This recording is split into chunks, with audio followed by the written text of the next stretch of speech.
Well, welcome everyone. We're so glad you are here today. Those of you watching online at one of our campuses in Hastings, Cottage Grove, and Egan, my name's Erik. I'm one of the pastors around this place, and I'm so glad you're here for week 3 of the teaching series called It Was All a Dream. But before we get to that, there's something I need to tell you. There are 3 letters that I hate. I don't mind them separately, but when they're together, they drive me bonkers, and they are the following 3 letters. DMV. The Department of Motor Vehicles. I can't stand it. I can't stand the process I have to go through when I'm there. I don't mind the public servants who work there. It's just going there and being there. It's the smell. It's the lines. It's those pull tabs that let you know just how long this root canal experience is going to be, right?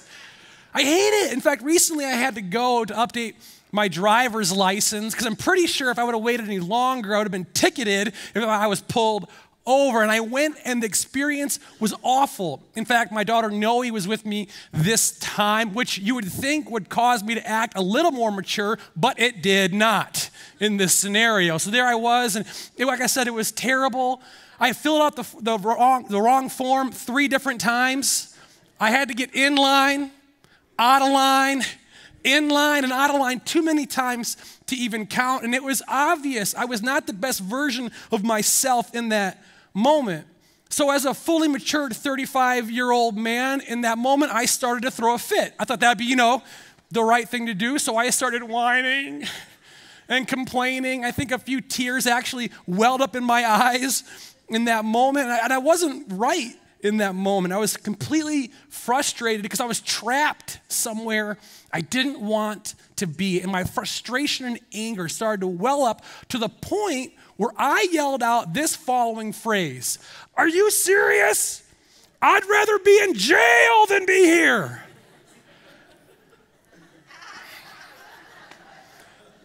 Friends, there are moments in life when you completely embarrass yourself. This was that moment for me. I mean, everyone around me looked at me like I was a crazy person. My daughter was really confused. She's like, "Dad, we're in public."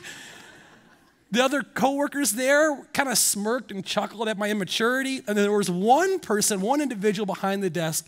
They looked at me with a scowl that echoed, "You think you got it bad?"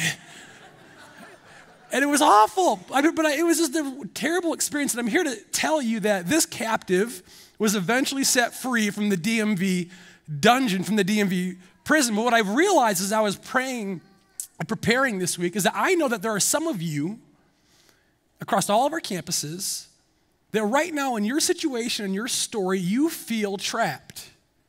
You feel stuck.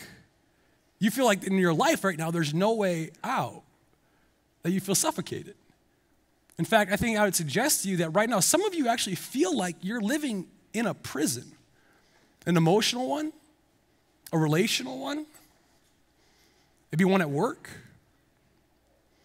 or maybe one actually physically in your body. And I would suggest to you that all of us have been or will be finding ourselves behind life's bars at one point or another. As a pastor here, I get to, every Tuesday comes out the prayer requests of all of our people. And this past Tuesday, I was reading through them, and I read so many of you that right now you do find yourself surrounded. You find yourself trapped. In fact, as I read through them, I read that a good chunk of you are in a family situation that feels like you're in prison. You have kids that are having behavioral issues, and you don't know when it's going to stop. I read about spouses that want separations. I read about the struggles of infertility, which is part of my wife and our story for the last 10 years, wondering is it ever going to end? I read about families having to make tough decisions on what to do with situations with an elderly family member, not exactly sure where to go in all of it. And then this week, we know that some families lost loved ones, even a child. And it doesn't feel like there's a lot of hope right now. In other situations I read about, that people vocalize that they're in career prisons. Some feel like they have no purpose with their lives. Some lost their jobs. Others are feeling burned out. And there are those of you that feel like your work is a war zone. And you feel like your enemies are all surrounding you. And others I read this week and prayed this week for you is that you're in a health prison. That C word, that cancer is affecting you or someone in your family. And another heart attack hit a spouse. And this one, anxiety. I read about this word and prayed over this word so many times this week that there are some of you wrestling with anxiety and it's hitting you to the point where you physically can't leave your room. And through all of these, in each of these circumstances and individuals, they're wondering, where is God in any of this? Like, where are you, God? Would God permit such imprisonment? Does this pain or struggle serve any purpose at all? And they're wondering, where the heck are you taking me, God? Why am I here? Which those questions are the exact questions Joseph is asking in this very moment. We find him in Genesis 39. He's the person we've been studying this fall, and where we find him, he's asking these questions. Why am I here? How did I end up here? Why am I surrounded? And just to catch you up to speed, this is where we are so far in the Joseph story. We've seen him as a pampered 17-year-old kid who had a bunch of dreams ruling over his brothers, which caused his brothers to hate him. Shocking.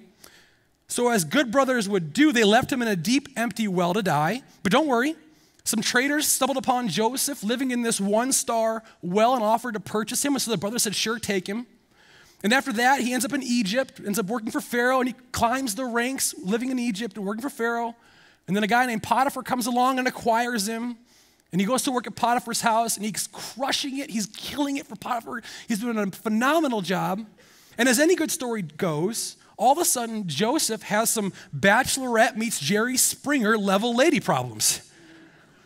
And now all of a sudden, he finds himself somewhere he never thought he would be. Right now, in Genesis 39, we find Joseph in prison. He's locked up. He's surrounded. He was framed. In fact, if you were here last weekend, we read that Mrs. Potiphar couldn't get JoJo to do the no-no with her, so she seduced him. She tried to seduce him. But he ran from her, and as he was bolting out the door, she grabbed his robe, kept the robe, which Joseph was completely thrilled to let her have, because he chose his character over a coat.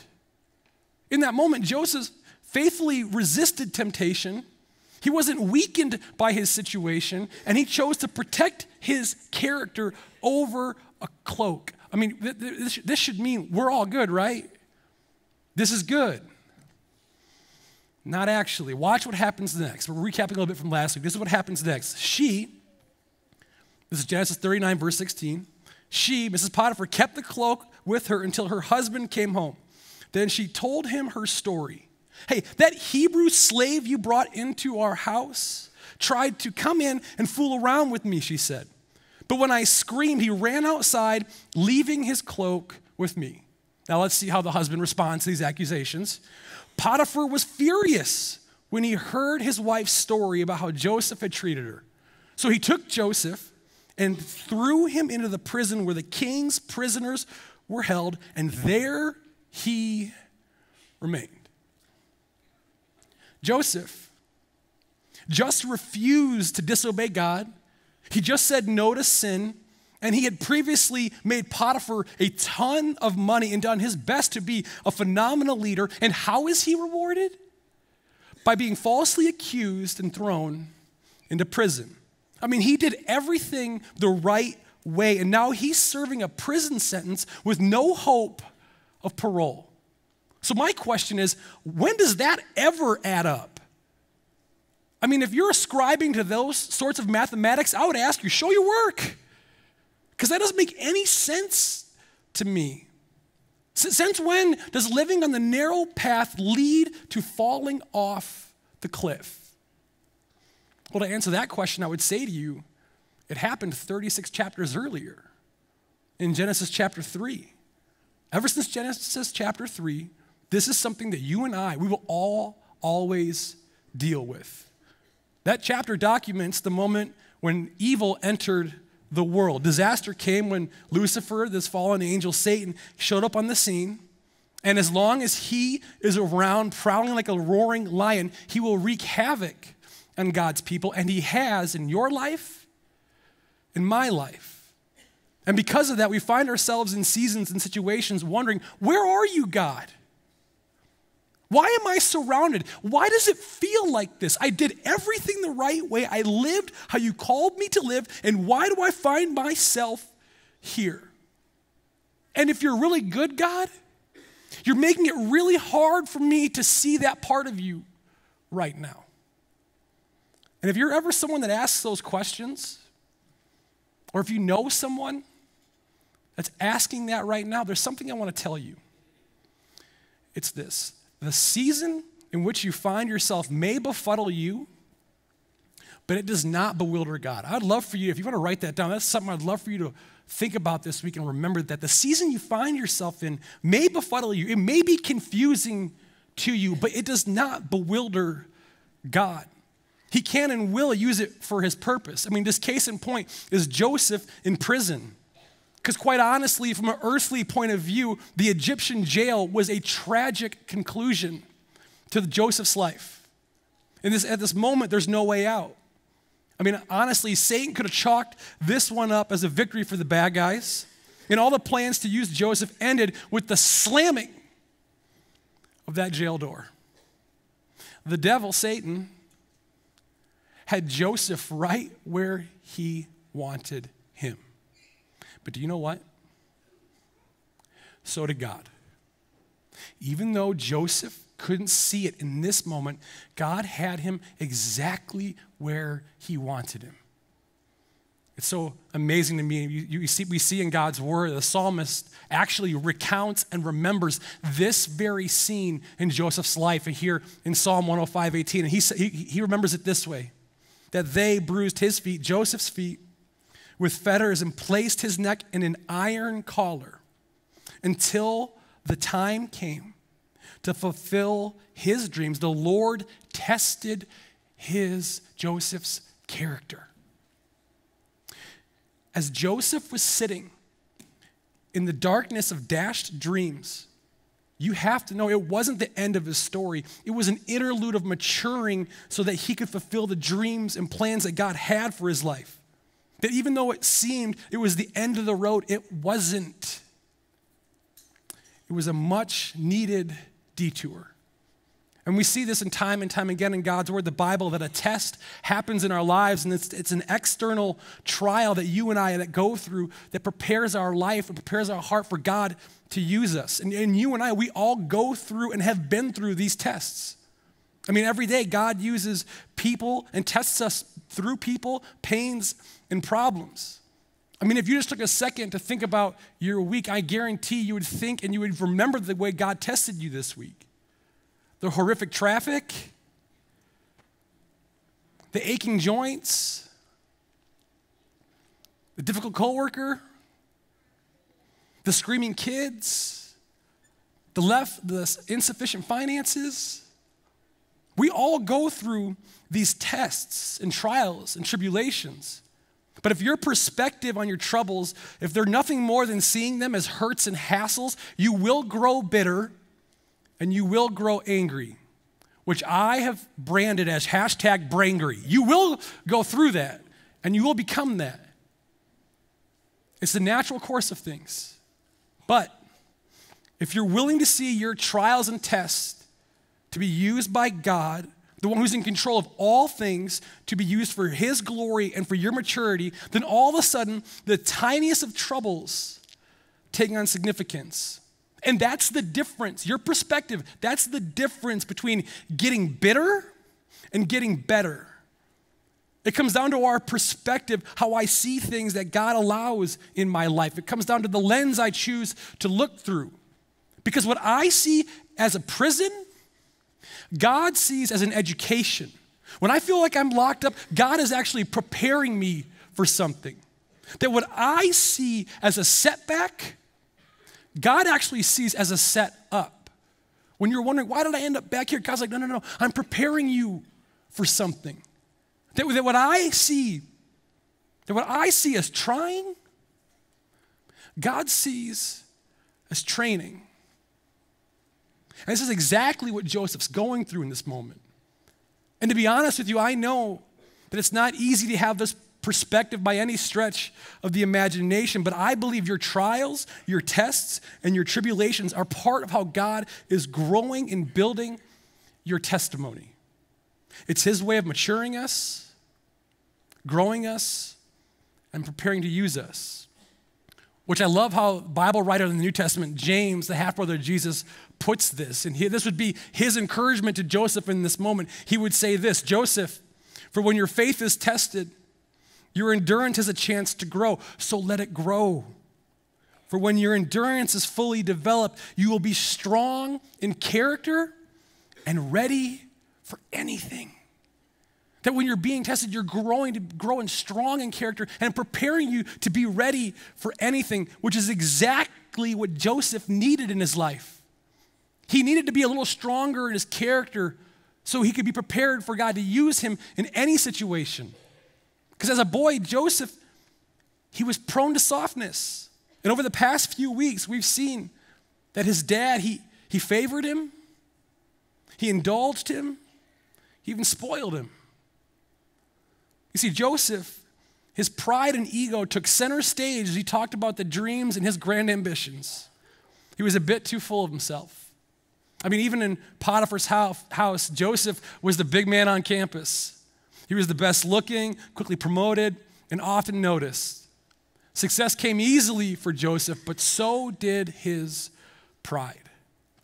But this prison term he's in right now, as he's being tested, would purge that pride. Because God knew the challenges that laid ahead for Joseph, and he used his time in prison to strengthen his servant. But he didn't abandon Joe and said, hey, enjoy your time in the clink. I'll see you when you get out. No.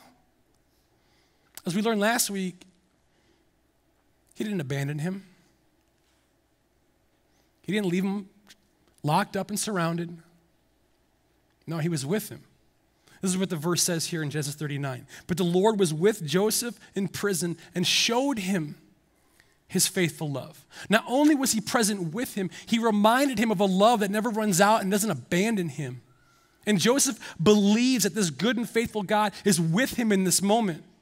And he senses that no matter how difficult the season is, how puzzling it might be, or how confusing it seems on the outside, he understands that God is with him. And he knows and gets the sense that this ever-present God is going to use this situation for his purposes, which is the exact thing that happens next. Watch this. But the Lord was with Joseph in prison, and he showed him his faithful love. And the Lord made Joseph a favorite with the prison warden. Before long, the warden put Joseph in charge of all the other prisoners and over everything that happened in prison. First of all, I would say, are you kidding me? Talk about leadership whiplash here in this moment. Just a few verses back, he's overseeing well-mannered servants in Potiphar's house. That seems decent. Now, he's overseeing unruly, ungrateful convicts. And if I was Joseph, I'd say, thanks, but no thanks. We're good. I'm good this time. Here, I've learned my lesson. I've lost 2 cloaks. I'm good. And I've been captive twice, so thanks, but no thanks. I'm not going to be in charge of anything. You take care of it. I've learned my lesson. But he doesn't. No, he's matured. He doesn't complain. He doesn't criticize. What he does is amazing to me. He starts to be faithful with the little things. He trusts that God has a plan through all of this. And just watch what happens here in verse 23. Because of his faithfulness, the warden had no more worries because Joseph took care of everything. The Lord was with him. A second time he's reminded of this. The Lord is with him and caused everything he did to succeed. In this moment, Joseph had every right to give up, throw the towel in, call it quits, walk away from God. and give it up. But he didn't. Instead, he was faithful with the little things. And he trusted that God was going to do his part because he knew that the Lord was with him. And as I stand before you, I believe that everyone at all of our campuses and those of you that might watch us online, you need to be reminded that the Lord is with you. You need those 5 words right now because you're surrounded. You're trapped. I mean, last week we talked about this same topic, that the Lord is with you. And a lot of us have pennies in our shoes right now. Mine's jingling around on my right foot. As a reminder, as you walked this week, that the Lord is with you. And you need to be reminded of that promise. Because right now, your situation feels pretty hopeless. I know that some of you, it feels like you're in a prison, that your prison cell smells like rehab. It looks like unemployment. It sounds like another hospital visit. And it feels like a loneliness that will never end. And right now, you're not sure if God is actually good. You're wondering, as you sit in your cell, where are you, God? And if that's you, what I want to say to you, and what I believe Joseph would say to you, is that God has not forgotten you. It's actually the exact opposite. He's molding you. He's training you. My friends, Crossroads family, when you find yourself surrounded in prison, we need to fight to dismiss the notion that God has abandoned you in this season of struggle. You need to fight to be reminded that he's with you. He's a God who is fully engaged in what's going on in your life right now. And since that's the case, what's our move? Well, you and I, we choose to move like Joseph moved. That no matter the trials, the tests, and tribulations that we're going through, we choose to be confident that God is present in all of it. That you and I, we cancel the DMV pity parties. And we choose to move forward because you and I have a Lord who is with you and me. And this good and present God is training you, maturing you, and refining your faith so he can use you. So you persevere. You believe that God is up to something and you cooperate with him just like Jesus did. Because this happened in the New Testament. It happened in the Old Testament, see, with Joseph, but it also happened with his son Jesus. When Jesus was nailed to the cross, bleeding and dying, Satan thought, just like with Joseph, Satan thought he had Jesus exactly where he wanted him. But so did God. And Jesus knew that. As he was there, nailed to the cross, willingly enduring the cross, he knew that God was setting him up to be the hope of the world, to pull off the greatest act humanity ever saw. So he chose to persevere. And since Jesus is my hope, and our example, you and I, no matter what season you find yourself in, and I don't know what season you're in, but I encourage you, you need to know it's not over, and that the Lord is with you, and there's an other side of this story. And one of the greatest examples, tangible reminders I have, that you have, that we have, of perseverance is this bread and cup. It's this thing called communion. It's this divine reminder Jesus gave his followers as he was about to leave them. He gave them this meal as a reminder to say, you know what, I know you're going to go through a tough time. I know there's going to be moments where it's not going to make sense, but you have this meal to be reminded that I'm with you and that I'm going to use you. That no matter how hard it's going to get, and yes, it's going to get very hard, he's saying, remember, don't give up. Because I didn't give up. When you feel like you're done, Jesus is saying, no, you're not done. I'm just getting started. So let me remind you that he's with you. And when you hold that bread and cup, that's the message he's saying. Don't give up, because I'm not done with you. In fact, right now at this moment across all of our campuses, we're going to share communion together as a family. So I'm going to go ahead and hand this moment off to your campus pastors for this moment of communion.